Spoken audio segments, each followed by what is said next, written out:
Sir sir कुछ कहेंगे क्या कराई जा सकती है। श्री योगी आदित्यनाथ द्वारा यह सब किया जा रहा है।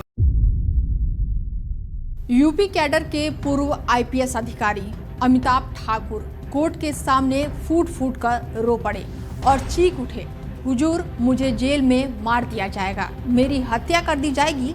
आज लखनऊ की अदालत में जो हुआ उसने पूरे प्रदेश की पुलिस प्रशासन और न्यायिक तंत्र को झकझोर कर रख दिया। आरोप सरकारी जमीन को छल से पत्नी के नाम चढ़ाना, झूठे दस्तावेज बनवाकर बेचना और करोड़ों का फर्जी खेल। देखिए हमारी ये खास पेशकश। लखनऊ की कचहरी, जहां आज सुरक्षा ऐसी थी जैसे किसी बड़े गैंगस्टर की पेशी हो। चारों तरफ पुलिस अदालत परिसर खचाखच भरा और उसी बीच अदालत में पेश हुए पूर्व आईपीएस अमिताभ ठाकुर मुख्य न्यायाधीश मजिस्ट्रेट मंजू कुमारी के सामने। वो अमिताभ ठाकुर जो कभी तेज तर्रार अधिकारी माने जाते थे, आज फूट फूट कर रो पड़े। कपकपाती आवाज में बोले, हुजूर मुझे बचा लीजिए, जेल में मेरी हत्या हो जाएगी। कोर्ट ने ढांढस बंधाया, लेकिन आरोप गंभीर थे। सरकारी प्लॉट हड़पने का, पत्नी के नाम फर्जी दस्तावेज बनाने का और सरकारी संपत्ति को गैरकानूनी तरीके से बेच डालने का। पूरा मामला 1999 का है। तब अमिताभ ठाकुर देवरिया के एसपी थे। आरोप है कि उन्होंने एक शासकीय प्लॉट अपनी पत्नी नूतन ठाकुर के नाम करा लिया। नाम बदल कर लिखा पत्नी नूतन देवी, पति अजिताभ ठाकुर, और बाद में जमीन को मोटी रकम लेकर बेच दिया, जबकि उन्हें बेचने का कोई भी अधिकार नहीं था। शिकायतकर्ता संजय शर्मा ने राष्ट्रपति से लेकर मुख्यमंत्री तक पत्र भेजकर मामला खोला। देवरिया कोतवाली में एफआईआर दर्ज हुई और फिर जांच सीधे लखनऊ एसआईटी को सौंप दी गई। गिरफ्तारी भी किसी फिल्मी सीन से कम नहीं थी।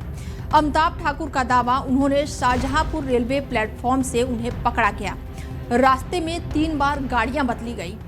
संजय शर्मा जो कि तालकटोरा निवासी हैं, उनके द्वारा थाना जज तालकटोरा को एक प्रार्थना पत्र दिया गया, जिसमें उन्होंने आरोप लगाया कि अमिताभ ठाकुर जो कि पूर्व आईपीएस अधिकारी हैं, वो जब देवरिया में पुलिस अधीक्षक के पद पर तैनात थे तो उनके और उनकी पत्नी द्वारा अपने छद नाम का उपयोग करते हुए कूट रचित दस्तावेज बनाकर और अपने प्रभाव का दुरुपयोग कर एक औद्योगिक प्लाट देवरिया में आवंटित कराया गया और जिसको विक्रय कर उससे लाभ लिया गया।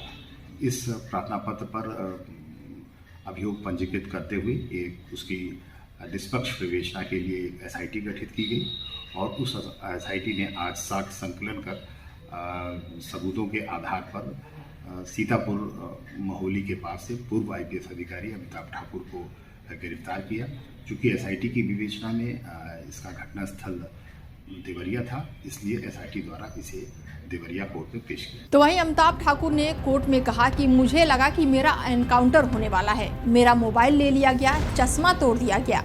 अदालत में बैठे वकील सन्न रह गए। बाहर भारी पुलिस बल, कचहरी चौराहे से लेकर कोर्ट रूम तक सुरक्षा पूरी तरह से तैनात। ये कोतवाली में एक मुकदमा दर्ज था 10/121 सन 2025 में। ये मुकदमा 7/11/2025 को पंजीकृत हुआ था।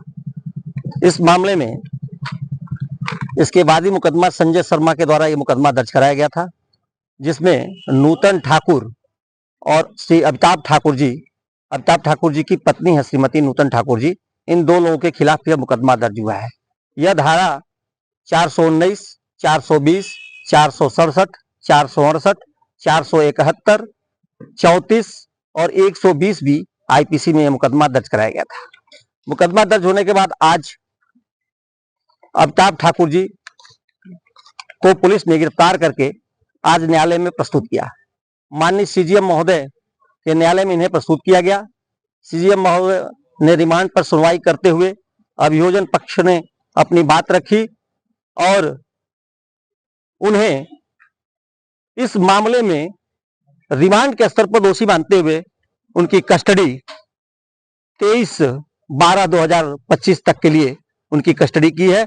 आज उन्हें कस्टडी लेकर जिला जेल भेज दिया गया है। अमिताभ ठाकुर को 14 दिनों की फिलहाल न्यायिक हिरासत में भेज दिया गया है, लेकिन आज जो सवाल अदालत में गूंजे वो यूपी की कानून व्यवस्था, एसआईटी की कार्रवाई और इस पूरे मामले में दबे छिपे खतरों पर बड़े सवाल खड़े कर रहे हैं। सरकारी प्लॉट को ये कहानी एक पूर्व आईपीएस की गिरफ्तारी और कोर्ट में एनकाउंटर का डर की खुली आशंका, इस पर हमारी नजर बनी रहेगी। फिलहाल इस खास पेशकश में मेरे साथ इतना ही।